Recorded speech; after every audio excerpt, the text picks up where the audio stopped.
우리는 무언가를 채우려고 합니다. 여러분, 스토킹이라는 범죄, 그루밍이라는 범죄, 그리고 데이트 폭력이 왜 일어날까요? 일어나는 이유는 단순합니다. 관계에 대해서 사람이 집착하기 때문에 그렇습니다. 과식의 문제가 왜 일어납니까?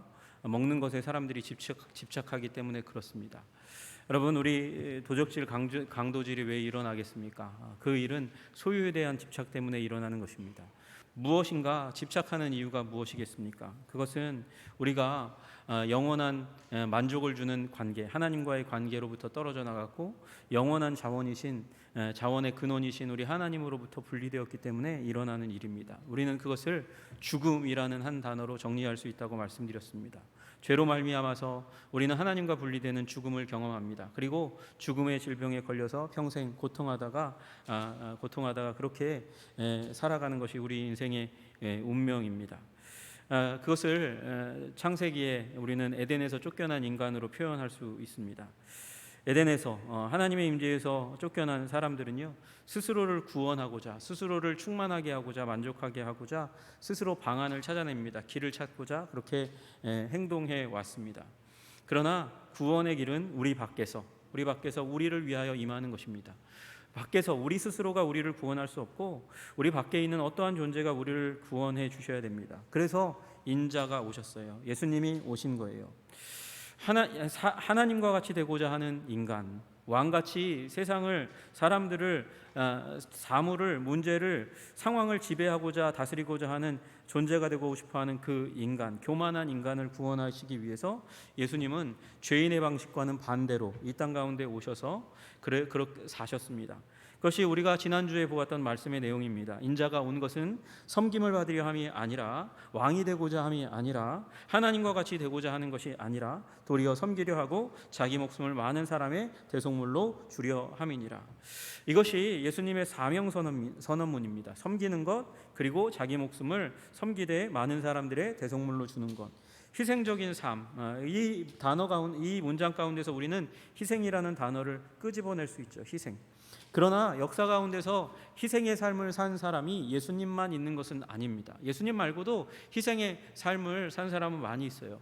일본 사람들이 한국 사람들을 별로 안 좋아해요. 안 좋아하는 그 가운데서도 김수연인가요? 이수연인가요? 그 젊은이의 이름은 기억합니다. 왜? 지하철에서 사람을 끄집어내다가 죽은 희생적인 사람을 심지어 신으로까지, 가미사마로까지 추앙해서 그렇게 받들고 있습니다. 그렇다고 해서 희생한 사람이라고 해서 우리 인생의 구원자, 우리 인류의 구원자가 될 수 없습니다. 여러분, 구원자의 지표가 무엇일까요? 우리 인류를 위한 구원자가 될 수 있는 지표가 무엇입니까? 그것은 예언입니다. 예언에 대한 성취, 그것이 아니고서는 우리의 구원자가 될 수 없습니다. 여러분, 예언은 사람들의 마음을 확 끌어당기는 능력이 있어요. 여러분, 인터넷에도 성지라는 것이 있습니다. 핸드폰에 성지가 있어요. 핸드폰을 다른 데보다 싸게 구입할 수 있는 것. 그래서 사람들이 수많은 핸드폰 판매점이 있지만 성지를 검색해서 그 자리를 찾아가서 거기서 핸드폰을 사는 사람이 있거든요. 인터넷에도 성지가 있어요. 그 성지가 어떤 성지냐면 누군가가 글을 쫙 써놔요. 조만간 이런 일이 일어날 겁니다. 1년 이내에 이런 일이 일어날 겁니다. 쫙 써놔요. 주로 경제와 정치에 대한 부분을 그렇게 쭉 써놓습니다. 근데 그게 기가 막히게 맞는 일이 일어나거든요. 그러면 사람들이 성지에 갔다 왔다고, 성지에 다시 한번 와봤다고 그렇게 얘기합니다. 그 단순히 6개월, 8개월, 1년 후에 성취된 이 일을 미리 얘기했다고 거기를 성지, 아주 귀중한 페이지라고 그렇게 여기면서 거기를 기리는 일이 일어나요. 그만큼 예언은 사람의 마음을 휘잡아 당기는 능력이 있어요. 여러분, 예언 그러면 생각나는 게 뭐가 있어요? 예언? 노스트라다무스라는 사람에 대해서 여러분 혹시 들어보셨는지 모르겠어요. 그에 대한 책도 있어요. 예언에 대한 책이 있습니다. 저도 그 책을 읽어봤어요. 가장 통쾌하게 대부분은요, 노스트라다무스가 얘기한 거 잘 못 알아들어요. 알 수가 없어요. 그걸 사람들이 과거 지금까지 일어난 일 가운데 이거랑 거의 비슷해 그러면서 막 써놓은 거, 그런 글이 대부분이고, 그 가운데서 아주 통쾌한 건 옆에 나라가 망한다, 이런 침몰한다, 이런 내용도 그 안에 이제 해석으로 집어넣어 있는 게 있습니다. 여러분 우리나라 정치사에서도 마찬가지입니다. 예언이 아주 큰 역할을 했습니다. 정감록, 격암유록 같은 책이 예언의 책으로 그 조선 시대의 가운데서도 시시때 때마다 중요한 요인으로, 혁명의 요인, 사람들이 움직이는 요인으로 굉장히 크게 작용합니다. 저도 정감록 읽어봤어요. 읽어봤는데 무슨 얘기인지 몰라요. 무슨 얘기인지 도대체 모르겠어요. 여러분 그러나 사람들이 그걸 왜 봅니까? 못 알아먹는데도 보는 이유가 있어요. 보는 이유는 그게 예언이 그 방대한 책 가운데 몇 구절이라도 이루어졌다고 하면 사람들의 마음을 확 끌기 때문에 그래요. 여러분 그러나 여러분 성경만큼 예언의 책이 없어요. 성경만큼 약속의 책이 없어요. 그래서 여러분 이 성경을 잡아보면서 그 성경 가운데 예언이 이루어진 구절들을 묵상하면서 정말 하나님께서 이 일을 이루신 것이 맞구나. 여러분 그럴 때 우리가 정말 우리 하나님의 사람으로 더욱더 성장해가는 일이 일어나는 것이죠. 여러분 마태복음 5장 17절 18절에 예수님께서 말씀하세요. 내가 율법이나 선지자를 폐하러 온 줄로 생각하지 말라. 폐하러 온 것이 아니요 완전하게 하려 하심이니라. 그렇게 말씀하셨죠. 여러분 율법을 폐하는 게 아니라 완전하게 하러 왔다. 이 말씀의 의미는 무엇입니까? 이 말씀은 그 거룩함으로 말미암아 율법의 요구에 오차 없이 완전히 넘치게 그렇게 살 수 있는 삶이 어떤 것인지 보여주겠다. 예수님께서 그렇게 말씀하시고 또 율법이 진정으로 의미하는 바가 무엇인지 내가 너희들에게 알려주겠다. 그것을 예수님께서 말씀하시는 게 이 율법을 폐하는 게 아니라 완전하게 하는 것이라고 얘기할 수 있을 거예요. 그러나 율법만이 아니에요. 뭐도 있어요? 선지자를 폐하려 온 줄로 생각하지 말라. 선지자도 완전하게 하려고 오셨대요. 여러분 선지자가 말씀한 그 말씀에 중심에는 예언이 있어요. 그 예언의 말씀을 완전하게 한다는 것이 무엇이겠습니까? 말씀한 것을 이루려 오셨다는 것이죠. 예수님께서 그것을 이루려고 오셨어요. 여러분 오늘 본문의 말씀에 30절, 31절, 32절 있지만 그 앞에 9장 2절부터에서는 예수님이 변화산상에 올라갔다가 거기에서 예수님께서 엘리야와 모세를 만나는 장면이 나옵니다. 여러분 이 장면이 바로 이걸 상징적으로 의미하는 거예요. 모세는 누구를 의미합니까? 모세는 율법을 대표하는 사람입니다. 모세가 없으면 율법은 없는 거예요. 여러분 그리고 엘리야는 선지자들을 대표하는 자가 바로 엘리야입니다.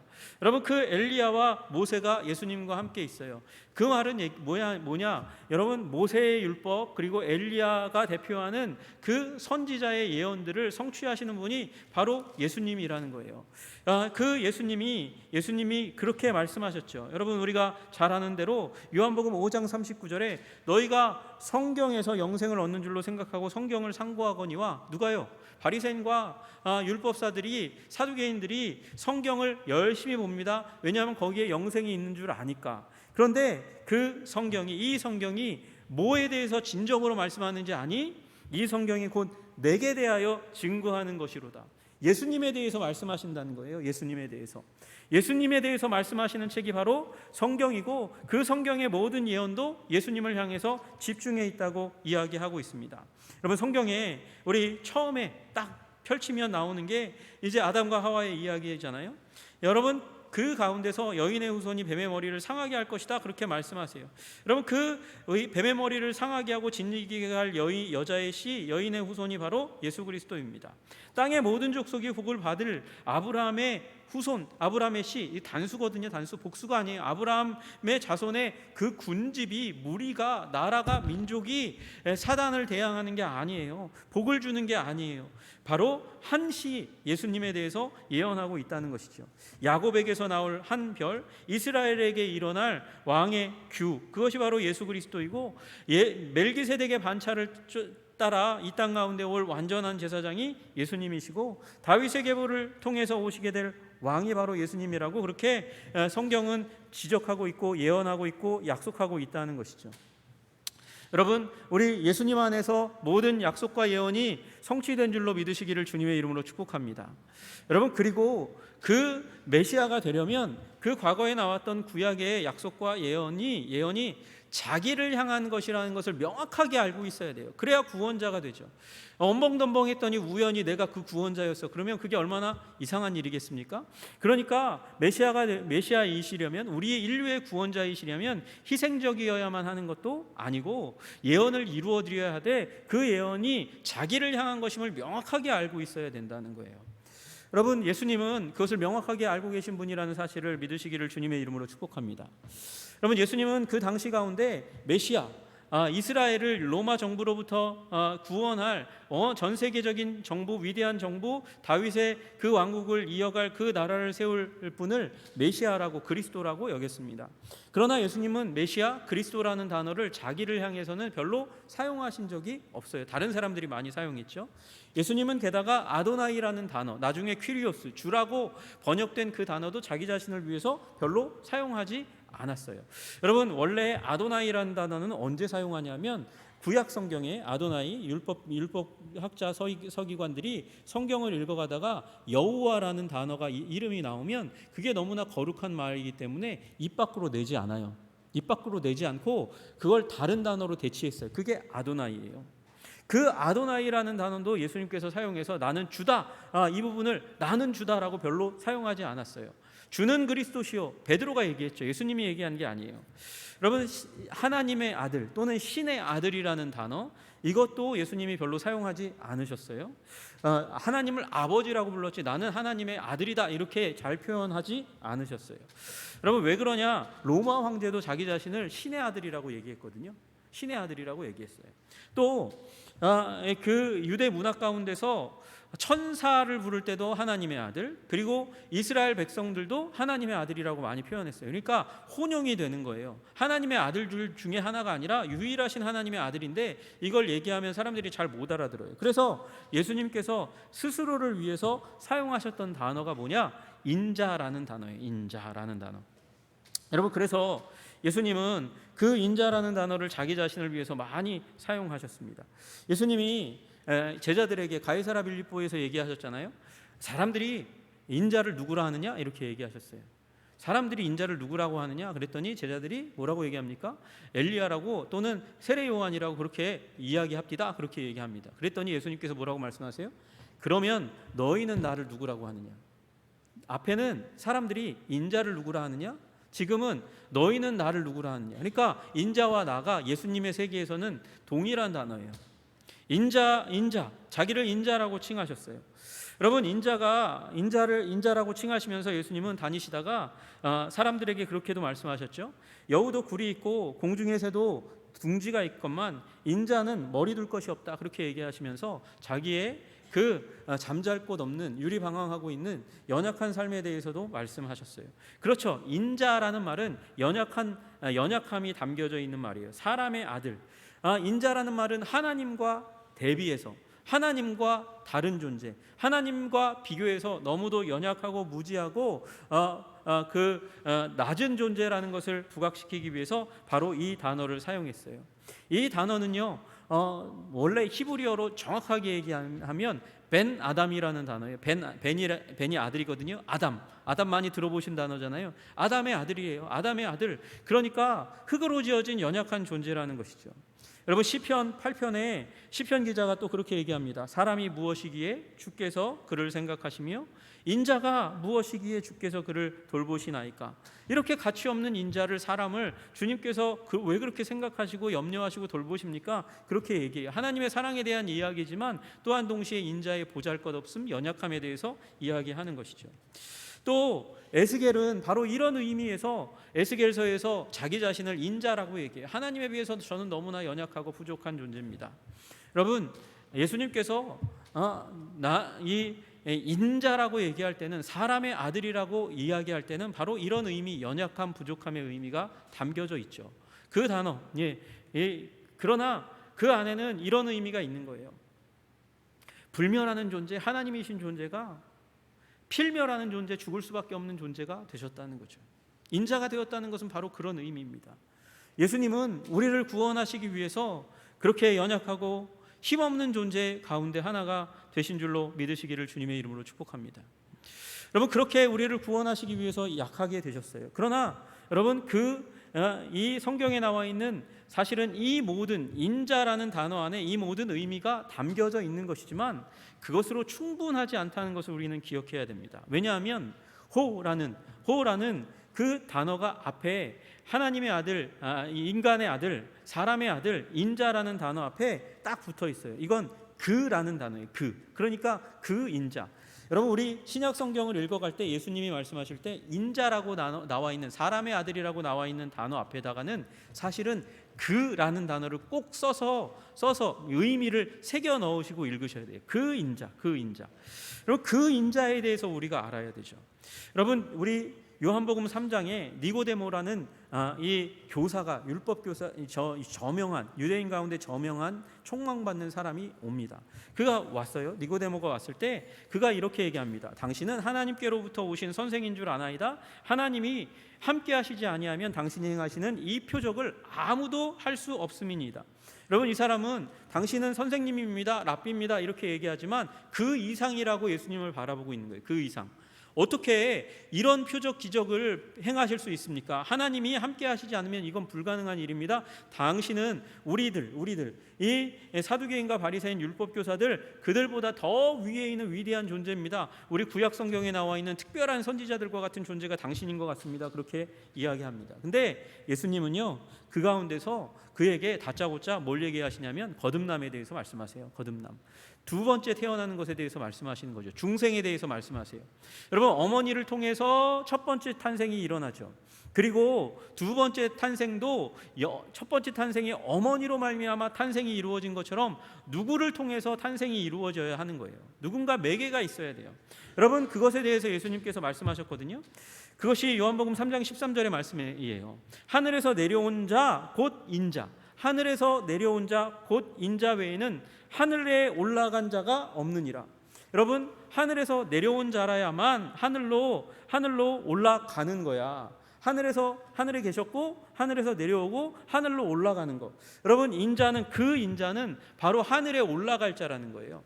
여러분이 하늘에 올라갈 자를 미리 보았어요. 누가 미리 보았습니까? 구약 성경에 미리 보아서 그것을 예언한 분이 있어요. 그게 바로 다니엘입니다. 다니엘이 7장 13절에 말씀하세요. 내가 또 밤 환상 중에 보니 인자 같은 이가, 인자라는 단어가 나오잖아요. 인자 같은 이가 하늘 구름을 타고 와서 어디로 가냐? 옛적부터 항상 계시니는 하나님을 지칭하는 거예요. 하나님 앞에 가는 거예요. 나아가서 그 앞으로 인도되셨다, 그렇게 말씀하십니다. 여러분, 다니엘은 그러니까 그 700년 후에 승천해서 죽으시고 부활하시고 승천해서 오실 예수님을 미리 그 천상에 초대받아서 보고 있는 거예요. 그리고 예수님은 그 하늘에서 온 자가 아니면, 그 인자가 아니면 어떻게 하늘로 다시 갈 수 있냐? 바로 이 인자, 다니엘이 본 인자가 바로 나다라고 말씀하시는 것이죠. 여러분, 그리고 이분은 사실은 예수님이 인자라고 표현하셨지만 인자 이상의 분이세요. 단순히 교사 이상의, 선지자 이상의 분이셨던 것처럼 단순히 인자가 아니고 인자 이상의 분이세요. 그래서 우리 다니엘서 7장 13절에 인자가 아니라 뭐라고 얘기하죠? 인자 같은 이라고 불러요. 인자 같은 이. 인자는 인자인데 인자 그 위에 있는 분이에요. 예수님이 랍비이시지만 랍비 이상의 분이시라는 것이죠. 여러분, 예수님은 인자이지만, 사람이지만, 연약하게 되셨지만 연약한 인간 이상의 존재로 이 땅 가운데 오셨다가 죽으시고 부활하시고 승천하시는 분이라고 말씀하시는 것이죠. 여러분, 인자라면, 사람이라면 다시 살 수 있습니까? 아니요, 불가능해요. 인자 이상의 분, 인자와 같은 이이기 때문에 그분께서 부활하실 수 있었는 줄로 믿으시기를 주님의 이름으로 축복합니다.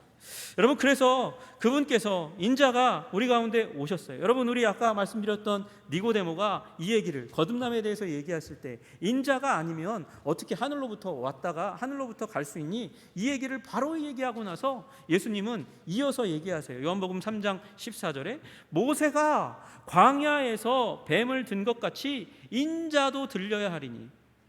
들린다는 거예요. 광야에서 뱀을 든 것 같이 그 인자도 들려야 된다. 여러분, 광야에서 뱀을 든 사건을 아시죠? 이스라엘 백성이 불평했어요. 불만했어요. 그래서 불뱀이 나와서 다 물었어요. 물어서 죽어가고 있어요. 사람들이 다 물리진 않았으니까 그러나 불평했던 사람들은 반드시 물렸고 죽어가고 있어요. 그런데 그 가운데서 하나님께서 모세에게 말씀하십니다. 뱀을 만들어라. 뱀을 다뤄라 그랬으면 그 불뱀 가운데 하나 가져다가 다셨을 건데 뱀을 만들어라 그러셨어요. 그래서 뱀을 만들어서 들었어요. 그랬더니 봤더니 어떻게 해요? 본자는 다 살았어요. 여러분 마찬가지예요. 이 하나님께서 특별하게 만드신 그 계획 가운데 인자를 드셨어요. 십자가에 달리게 하셨어요. 달리게 하고 그 십자가를 본 사람마다 우리는 영생을 얻게 되는 줄로 믿으시기를 주님의 이름으로 축복합니다. 그래서 인자도 들려야 하리니 이는 그를 믿는 자마다 영생을 얻게 하려 하심이라 말씀하셨어요. 하늘에서 내려온 자가 아니면 하나님 어떻게 하늘로 올라가냐? 그 하늘로 내려오신 분이 하늘로 올라가기 위해서 반드시 해야 되는 일이 노뱀이 걸렸던 것처럼 인자도 들려서 십자가에 달리는 거야 라고 얘기하시는 것이죠. 예수님은 자신의 운명에 대해서 명확하게 알고 계셨어요. 그리고 그것이 영생을 줄 일이라고 말씀하셨습니다. 여러분 그래서 죽음과 승천 사이에도 일어날 일, 지금까지는 사실은 제가 부활이라는 말을 집어넣지만 부활할 일, 여러분 죽은 자가 어떻게 하늘로 올라갑니까? 살아나지 않고는 일어나지 않는 일이죠. 그래서 예수님께서 오늘 본문의 말씀대로 또 인자가 사람들의 손에 넘겨져 죽임을 당하고 죽은 지 3일 만에 살아나리라는 것을 말씀하셨어요. 살아나리라는 것을 말씀하셨어요. 여러분 그래서 예수님은 분명히 구약 가운데 예언된 예언의 말씀을 충분히 잘 아셨고 그것을 자신의 인생 가운데 성취할 것이라는 것을 알고 계셨고 자기 자신의 운명에 대해서 사람들에게 너무도 자세히 이야기하셨다는 것이죠. 예수님은 예언의 성취자셨고 자신의 삶에 대해서도 예언하신 명확한 그리스도인 줄로 믿으시기를 주님의 이름으로 축복합니다. 여러분 어느 날 예수님께서 이제 십자가로 걸어가십니다. 십자가로 걸어가실 그때에 잡히셨을 때에 대제사장과 서기관들이 예수님을 잡아다가 재판하죠. 재판할 때에 그들이 예수님에게 묻습니다. 네가 그리스도냐? 네가 그리스도야? 그렇게 물었더니 예수님이 말씀하십니다. 네가 말하였도다. 네가 말한 대로야. 예수님이 자기 입으로 그리스도라고 얘기하지 않으셨어요. 그리고 나서는 이렇게 얘기합니다. 그러나 내가 너희에게 이르노니 너희들이 이해하고 있는 그 메시아가 아니다 라고 얘기하시는 것이죠. 그러나 내가 너희에게 이르노니 이후에 인자가 권능의 우편에 앉아있는 것과 하늘 구름을 타고 오는 것을 너희가 보리라.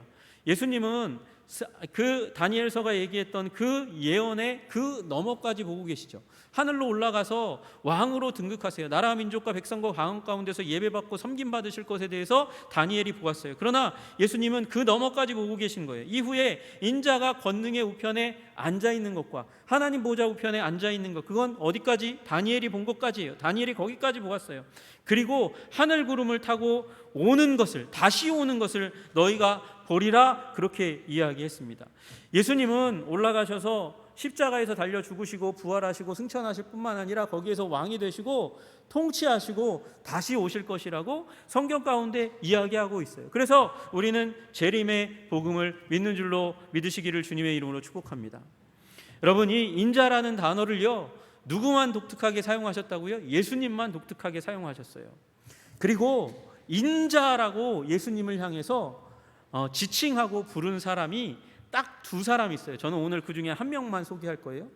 딱 한 명이 예수님을 향해서 인자라고 표현하셨어요. 그게 사도행전에 나오는 말씀이세요. 사도행전에 뭐라고 말씀하시냐? 보라, 하늘이 열리고 인자가 하나님 우편에 서신 것을 보노라, 그렇게 이야기합니다. 누구 얘기하는 걸까요, 이게? 누가 이런 얘기를 했을까요? 여러분, 바울이 아니에요? 베드로도 아니에요. 가장 중요한 사도행전의 스피커 두 사람이 예수님을 향해서 인자라고 표현하지 않았어요. 이렇게 예수님을, 하늘에 계신 예수님을 바라보고 인자를 보고 있다 나는, 그렇게 얘기하는 사람이 누구냐면 스데반이라는 사람입니다. 스데반이 자신의 신앙을 고백하고 이야기하고 설교하고 그리고 돌에 맞아 죽어가는 그 가운데 그가 이야기합니다. 보라, 같이 보자 라고, 나는 보고 있다 라고 얘기하는 거죠. 하늘이 열리고 인자가 하나님 우편에 서신 것을 보노라. 여러분, 그 순간 왜 하늘이 열렸을까요? 죽어가는 스데반을 주님께서 지금 너의 영혼을 받고 있다고 낭망하지 말고 좌절하지 말라고 하늘 문을 여시고 스데반을 바라보신 줄로 믿습니다. 여러분, 그 시간에 무슨 일이 일어났을까요? 스데반은 하나님을 보았고 예수님은 우리 주님, 인자이신 예수님은 스데반을 바라보고 있어요. 여러분, 그래서 눈빛이 그 멀리 떨어져 있어도 그 눈빛이 서로 교차된 사랑의 시선의 교차가 있었는 줄로 믿으시기를 주님의 이름으로 축복합니다. 여러분, 이것이 우리가 예수 그리스도를 믿는 믿음이에요. 인자이신 예수님이 이 땅 가운데 오셔서 우리와 같이, 인자이신 그분이 우리와 같이 되셔서 우리와 같은 고통을 당하시고 우리와 같은 길을 가시는 거예요. 죽음의 길을 가시는 거예요. 필멸의 존재였는데 불멸의 존재였는데 필멸의 존재가 되어서 인간이기 때문에 반드시 죽어야 되는데, 그래서 우리와 같이 죽으셨어요. 그러나 인자 같은 이잖아요. 인자가 아니잖아요. 인자 같은 이잖아요. 단순한 인자가 아니에요. 사람이 아니에요. 그래서 죽는 것으로 끝나지 않아요. 예언된 대로 예수님은 부활하신 줄로 믿으시기를 주님의 이름으로 축복합니다. 그리고 부활하신 주님은 하늘 위에서 온 땅을 다스리시고 통치하면서 이 땅 가운데 고통하고 있는 하나님의 백성을 굽어 살펴보고 계세요. 스데반을 바라보듯이 하늘 문을 여시고 고통하고 있는 그 돌을 맞으며 발버둥 치고 있는 스데반을 바라보시고 시선을 그에게 두시며 그를 위로하시고 안위하시며 그를 이끌어 그의 영혼을 받으신 하나님이신 줄로 믿습니다. 여러분, 그러므로 오늘의 삶 가운데 주님은 그렇게 행동하시는 것이죠. 인자이신 주님, 우리와 같이 되셨던 주님, 우리와 같이 이 땅 가운데 오셔서 눈물을 흘리시고 아파하시고 괴로워하셨던 그 주님이 우리의 마음을 이해하시고 우리의 삶을 돌아보시며 살펴보시며 목자가 되어주셔서 우리 가운데 필요한, 우리 마음에 필요한 관계적인 만족과 물질의 만족도, 영혼의 만족도, 지성의 만족도 주님께서 우리에게 부어주시는 줄로 믿으시기를 주님의 이름으로 축복합니다. 그 하나님을 바라보는 것이 우리의 삶의 신앙이라고 이야기하는 것이에요. 여러분, 우리 예수님 안에서 만족을 누리시는 여러분 되시기를 주님의 이름으로 축복합니다. 스데반은 죽어갈 때 주님을 보았습니다. 그러나 여러분은 또한 이 땅 가운데 살아갈 때 이 땅에서도 하나님과 교통해야 돼요. 여러분, 이 교통이 없으면 스데반과 같은 종말을 맞이할 수가 없어요. 이 교통이 여러분 가운데 있기를 소원합니다. 여러분, 아까 처음에 니고데모 얘기를 말씀을 안 드렸는데 니고데모 얘기를 했는데 그 예수님의 생애 처음에 또 예수님을 만난 사람이 있어요. 나다나엘이라는 사람이죠. 친구가 전도하려고 왔어요. 나사렛에서 무슨 선한 개나, 그가 무슨 메시아야 라고 얘기하면서 조롱했습니다, 나다나엘이. 근데 예수님을 만나자마자 자기의 상식이 완전히 깨져버렸어요. 딱 만나는 그 순간 예수님께서 의로운 사람이라고, 선한 사람이라고 칭찬하더니 그 이유를 말씀하세요. 네가 무화과 나무 아래에 있을 때 내가 보았다? 라고 말씀하세요. 무화과 나무 아래는 무엇을 의미하는 것입니까? 그곳에서 아마 나다나엘은 기도했을 거예요. 자신의 영혼의 문제를 놓고 기도하고 구원의 문제를 놓고 기도하고 이스라엘의 운명을 놓고 기도하고 그리고 자신의 가정을 놓고도 기도했겠죠. 그 기도한 자리 아무도 모르는 자리, 그곳 가운데서 그는 너무도 지성적이고 냉철한 사람이었기 때문에 사람들을 쫓아가지고 갈릴리에서 구원자가 났대 막 쫓아가지도 않았어요. 그는 세심한 사람이었거든요. 사려 깊은 사람이었거든요. 그래서 사람 보이지 않는 곳 가운데서 기도하다가 자기가 기도하는 것을 너무도 명확하게 알고 있는, 비밀의 장소에서 기도하는 것을 너무도 명확하게 알고 있는 예수님을 만나니까 마음이 깨졌어요. 열렸어요. 그 순간 예수님께서 말씀하세요. 하늘이 열리고 하나님의 사자들이 인자 위에 오르락 내리락 하는 것을 보리라. 내가 무화과 나무 아래에 있었다는 거 봤다고 네가 놀랬어? 믿었어? 더 놀라운 일이 일어날 거야. 하늘이 열리고 하나님의 사자들이 오르락 내리락 하는 일이 일어날 거야. 누구 위에? 인자 위에 오르락 내리락 하는 것을 네가 볼 것이다 라고 말씀하셨어요. 여러분, 이건 예수님이 그 구약의 위대한 한 사건을 그대로 가지고 와서 그 나다나엘에게 이야기하고 있는 거예요. 그 사건이 무엇입니까? 야곱이 도망가다가 돌베개 베고 잠을 잡니다.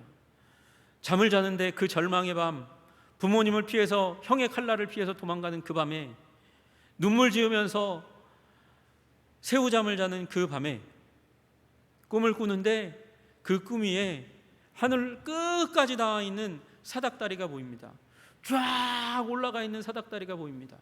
그 사닥다리 끝에 여호와 하나님이 보이세요. 여호와 하나님이 말씀하세요. 내가 너에게 복을 주겠다고 말씀하시는 장면을 보는 거예요. 여러분, 그 말씀처럼 그 사닥다리가 바로 인자라고 이야기하는 거예요.